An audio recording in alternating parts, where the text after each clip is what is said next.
जय माता दी। हर हर महादेव। दोस्तों, आपका बहुत बहुत स्वागत है मेरे चैनल मेरी प्यारी कालका माँ में। दोस्तों, आज का हमारा विषय है कि घर गृहस्थी वाले व्यक्ति माता काली की पूजा कैसे कर सकते हैं और कैसे शीघ्र फल उन्हें प्राप्त होगा। आज इसी विषय पर हम बात करते हैं और किन बातों का ध्यान रखना चाहिए, क्योंकि तांत्रिक पूजा और घर गृहस्थी वालों की पूजा अलग होती है। बहुत सारे कुछ बातें ऐसी होती है कि गृहस्थी वाले नहीं कर पाते, लेकिन वो चाहते हैं कि हम भी पूजा पाठ करें और हम भी माता काली की कृपा प्राप्त कर पाए। तो इन बातों का ध्यान में रखना चाहिए और कैसे हमें पूजा करनी चाहिए, आइए बात करते हैं। देखिए, माता काली का जो प्राकट्य हुआ था वो असुरों का संहार करने के लिए हुआ था और माँ दुर्गा का ही ये एक स्वरूप है जो प्रचंड ऊर्जा है, एक रौद्र रूप है, विकराल रूप माता काली का है। और माता काली कलयुग की सबसे जागृत देवी हैं और पल में ही अपना प्रमाण दे देती हैं। कलयुग के देखिए 3 देवता सबसे जागृत माने गए हैं, जिनमें हनुमान जी, काल भैरव जी और माता काली।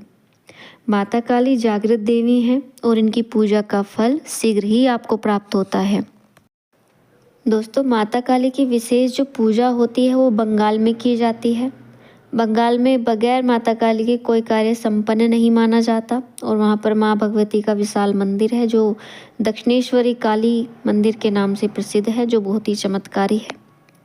और माँ दुर्गा का सौम्य स्वरूप जो घर घर में पूजा जाता है, उन्हें लोग कोई ऐसा कुछ नहीं मानते कि हमें कुछ ज़्यादा नियम और ये करना है, ये नहीं करना है। तो भयभीत कोई नहीं होता, साधारणतः हर घर में माँ दुर्गा की पूजा होती है। लेकिन माता काली जो प्रचंड शक्ति हैं, उनकी पूजा करने से लोग डरते हैं और ये धारणा बना रखी है कि हमसे कोई गलती हो गई तो माँ हमारा पता नहीं क्या बुरा कर देंगी। तो इस प्रकार की बातें हैं। देखिए, माता काली दुष्टों के लिए बुरी हैं, ना कि अपनी संतान के लिए। वे उतनी ही सौम्य है जितनी माता दुर्गा हैं, वे भी उतनी ही जल्दी क्षमा कर देते, लेकिन थोड़ा सा ध्यान हमें रखना चाहिए, क्योंकि वे कोई साधारण शक्ति नहीं है कि आप जानबूझकर लापरवाही करें। उन्हें सम्मान देना हमारी जो है जिम्मेदारी है, अगर हम उनकी कृपा प्राप्त करना चाहते हैं। तो कुछ ऐसे नियम हैं जिनमें यदि त्रुटि हो जाए तो माँ भगवती थोड़ा नाराज़ हो जाती हैं, क्योंकि त्रुटियाँ उन्हें पसंद नहीं हैं और जल्दी गुस्सा भी हो जाती हैं। लेकिन इसके संकेत आपको मिलने प्रारंभ हो जाते हैं। वे आपको संकेत देना शुरू कर देती हैं, जिन्हें आप यदि पहचान पाते हो तो क्षमा भी आपको वे कर देती है। तो किन बातों का हमें ध्यान रखना होता है, देखिए। सबसे पहले यदि आप माता काली की पूजा प्रारंभ कर रहे हैं, यानी अब से पहले आपने कभी माँ भगवती की पूजा नहीं की, लेकिन आप चाहते हैं कि माता काली की कृपा आप प्राप्त करें, उनकी पूजा करें, तो देखिए सबसे पहले आप माँ काली की तस्वीर आपको लानी होती है अपने घर में, उनका कोई फ़ोटो, और कोशिश ये करें कि उनका सौम्य स्वरूप आप घर में लाएं। यानी जिस चित्र में जीवा बार होती है या जिस मूर्ति में, तो वो रौद्र रूप माना जाता है। तो सौम्य स्वरूप जिसमें माँ भगवती का मुस्कुराता हुआ चेहरा, यानी एक स्माइल माँ के चेहरे पर होती है, ऐसा स्वरूप माँ का आपको अपने घर में लाना चाहिए। क्रोधित मुद्रा वाला आपको नहीं लाना चाहिए। और अगला क्या ध्यान रखना है, माता काली की जो आपको स्थापना करनी है वो किसी खास दिन आपको करनी चाहिए। शनिवार का दिन चुने या आप किसी अच्छे इंसान से जो इस विषय पर अच्छी जानकारी रखते हो, उनसे पूछकर ही माँ भगवती की आप अपने घर में स्थापना करें। और पूजा घर में फ़ोटो आपको शुद्ध कर लेना चाहिए, यानी जल के छींटे, दूध के छींटे, और फिर एक साफ़ कपड़े को अपने मंदिर में बिछाएं। तब माँ भगवती की मूर्ति, उनका विग्रह या फिर उनका चित्र आपको रखना चाहिए। वो मूर्ति लाल कपड़े पर ही आपको स्थापित करनी है। आसन आपको अवश्य माँ भगवती को देना है और लाल चुनरी आपको माँ को देनी है। उन्हें उड़ाकर उनकी जो विग्रह है या उनकी तस्वीर है, माँ भगवती को लाल चुनरी अर्पण करें। और सरसों के तेल का दीपक माँ भगवती का जलाया जाता है। तो आपको ध्यान ये रखना है कि आपको जो सरसों का तेल लेना है वो किचन से नहीं लेना है, कि जैसे आप उसी में से खाना बना रहे हो, उसी में से माँ भगवती का दीपक आप जला रहे हो, तो ऐसा आपको नहीं करना है। माँ भगवती का दीपक का जो तेल रहेगा वो आपको सेपरेट रखना है, अलग रखना है।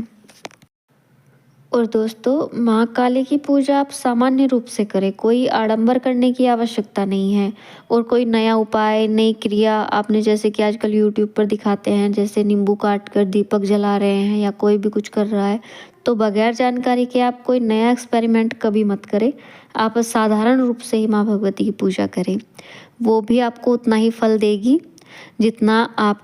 जितने की आपको ज़रूरत है। यानी माँ की खुशी, माँ की प्रसन्नता आपको उससे भी प्राप्त हो सकती है। एक भाव इंसान का होता है अपने इष्ट के प्रति, वो ज़रूरी है, उसका आपको ध्यान रखना है। तो सामान्यतः आपको किसी स्रोत का पाठ करें, दुर्गा सप्तशती का पाठ करें, माँ के बीज मंत्र ओम क्रीम कालिका, ये एक ऐसा मंत्र है माँ भगवती का जिसमें बिना गुरु के आप यानी इसका जाप कर सकते हो। इससे कोई आपको खतरा नहीं है, क्योंकि कुछ मंत्र ऐसे हैं जो यदि बिना गुरु के किए जाते हैं तो शायद आपके जो अनुभव हैं वो खतरनाक हो सकते हैं, आप डर सकते हो, तो आपको ऐसा नहीं करना है। माता काली की चालीसा यानी काली चालीसा का आपको समय समय पर जाप करना चाहिए। पूजा के समय आरती आपको करनी चाहिए। तो सामान्य पूजा आप कर सकते हो, उससे भी आप माता काली को प्रसन्न कर सकते हो। और देखिए, समय अलग अलग होता है माता काली की पूजा करने का। तांत्रिक अलग समय पर करते हैं और जो सामान्य व्यक्ति हैं वो अलग समय पर करते हैं। सामान्य रूप से जो गृहस्थ व्यक्ति होते हैं उन्हें 9 बजे के बाद माता काली की पूजा नहीं करनी चाहिए, क्योंकि उस समय के बाद तांत्रिक अपनी पूजा प्रारंभ कर देते हैं। तो माँ भगवती का थोड़ा सा जो रूप है वो रौद्र हो जाता है, तो समय का थोड़ा सा ध्यान रख के रात के समय तांत्रिक ही पूजा करते हैं। और भोग आपको ध्यान रखना है, पेड़ा, बतासे, जायफल, लौंग, मिठाई, और जो आपके घर पर कुछ भी स्पेशल कोई सामान आए तो माँ भगवती के लिए आपको ज़रूर निकालना चाहिए। लेकिन तामसिक भोग आपको नहीं देना है, कोई भी, जैसे कि दारू हो गई या कोई भी तामसिक भोग आपको नहीं देना है। और देखिए, भोग का बहुत ही विशेष ध्यान रखना है। आप लाग इस तरीके की ना लगाए कि आप हर दिन भोग लगा रहे हो। कभी अगर गलती से छूट गया या आपने अपनी मनमर्जी चला रहे हो, कभी माँ को भोग दे रहे हो या नहीं दे रहे हो, जब मन याद आ गया तो माँ को भोग दे दिया, ऐसा आपको कभी नहीं करना है। मनमर्जी आपको नहीं चलानी। और एक निश्चित समय माँ के भोग का रखें, जैसे कि महीना, सप्ताह या माँ के विशेष दिन हो गए उन पर, तो आपको एक निश्चित समय निर्धारित करना चाहिए और उस समय पर भोग आपको अवश्य ही देना चाहिए। तो ये छोटी छोटी बातें आपको ध्यान रखनी है, क्योंकि गलतियाँ माता काली की पूजा में आपको शायद नहीं ही करनी चाहिए। और माँ से कभी प्रॉमिस ना करें, यानी वचन यदि आपने माँ को दिया तो अगर वो पूरा आपने नहीं किया तो फिर माँ आपसे क्रोधित हो जाती हैं और आप पर जो कृपा वे बरसा रही हैं वो बंद कर देती है। यानी आपके रास्ते फिर बंद होने लगते हैं, क्योंकि माँ की कृपा आपके साथ नहीं रहती, माँ प्रसन्न नहीं आप पर होती। तो कभी भी वचन यदि आप कर रहे हो कि माँ आप मेरा ये कार्य बना दो, मैं ये करूँगा, तो वो आपको निभाना होगा। तो वचन हमेशा सोच समझ कर करें। तो दोस्तों, माता काली की पूजा आप सामान्य रूप से ही करें अपने घर में, और ज़्यादा आडंबर ना रचें, और कोई भी ऐसा मंत्र का जाप ना करें जो बगैर गुरु के ना करना होता है, जो नहीं करना चाहिए ऐसा ना करें, और सामान्य रूप से ही पूजा करें। अब मैं अपनी बात को यहीं समाप्त करती हूँ। आपकी पूजा सफल हो, माता काली की कृपा आपको भी प्राप्त हो। अब मिलती हूँ आपसे एक नए विषय के साथ अपनी अगली वीडियो में। जय माता दी, हर हर महादेव।